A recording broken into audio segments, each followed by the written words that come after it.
Saint-Laurent. Alors, rappelons que le précédent gouvernement avait abandonné en 2015 le projet de parachèvement. Donc, notre gouvernement a réinscrit ce projet au plan québécois des infrastructures et le prolongement de l'autoroute 20 au printemps 2022. Car nous savons qu'un tel projet voulu par le milieu depuis plusieurs années est primordial. L'objectif de ce projet ambitieux, bien, c'est d'améliorer la sécurité routière, bien entendu, et aussi la fluidité des déplacements dans l'Est du Québec, en plus de favoriser, évidemment, le développement économique, touristique et régional.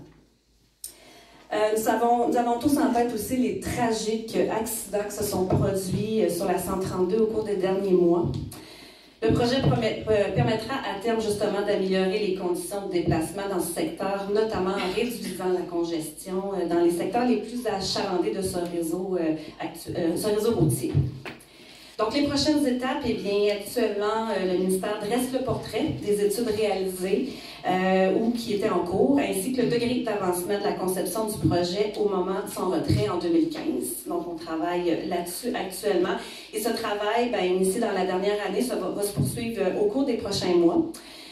C'est sûr qu'il est trop tôt présentement pour préciser les coûts et l'échéancier. Par contre, tout au long des prochaines étapes, le ministère des Transports travaillera en collaboration et en toute transparence avec les municipalités, les citoyens, l'ensemble des intervenants et bien évidemment les Premières Nations ainsi que les députés.